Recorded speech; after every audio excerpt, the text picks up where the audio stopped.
નરસિંહભાઈ સેંગાણી, ગામ મમાઈમોરા, તાલુકો માંડવી, કચ્છ.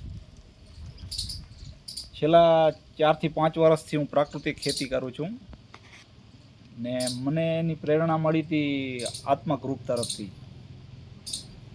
એનામાં હું જીવામૃત, ઘનજીવામૃત, બીજામૃત, આચ્છાદન, પછી આપણે ગોપાલભાઈના સુતરિયા એમનો પણ ગૌકૃપામૃતમ બેક્ટેરિયા એમનો પણ સ્પ્રે કરું છું ને એનો પણ ઉપયોગ કરું છું.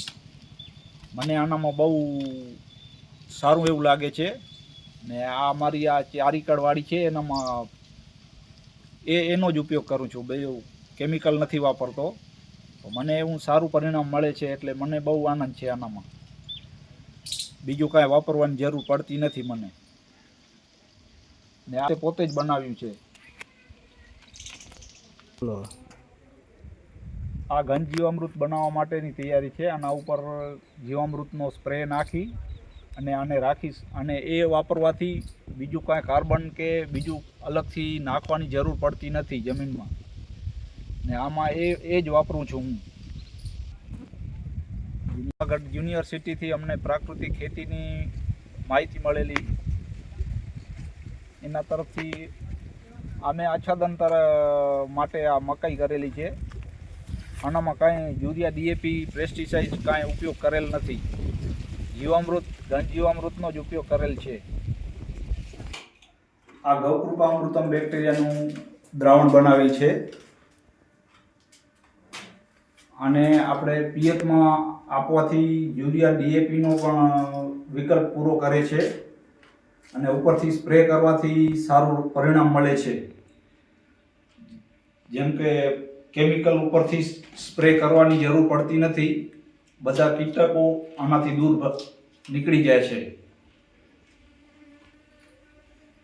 આ ગૌકૃપામૃતમ બેક્ટેરિયા બનાવવા માટે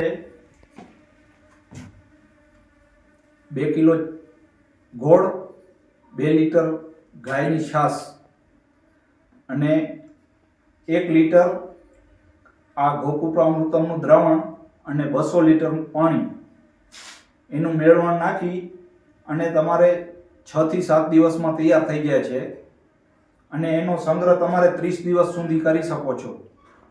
અને પાછું એને રિપીટ કરવું હોય તો પાછું 2 કિલો ગોળ અને 2 લીટર છાશ ઉમેરી દેવાથી પાછું એને રિપીટ થઈ જાય છે.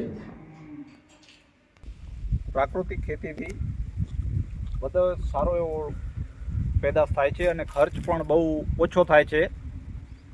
એટલા માટે જ ને માલ આપણો ઘરેથી પણ વેચાઈ જાય છે. એને માર્કેટ શોધવા જવી પડતી નથી. અને મારું તો કહેવાનું એવું જ છે કે બધાએ ખેડૂતો 1 એકરથી શરૂઆત કરો અને ખર્ચ બચાવો તો હેલ્થ માટે પણ સારું છે. પ્રાકૃતિક ખેતી અપનાવો.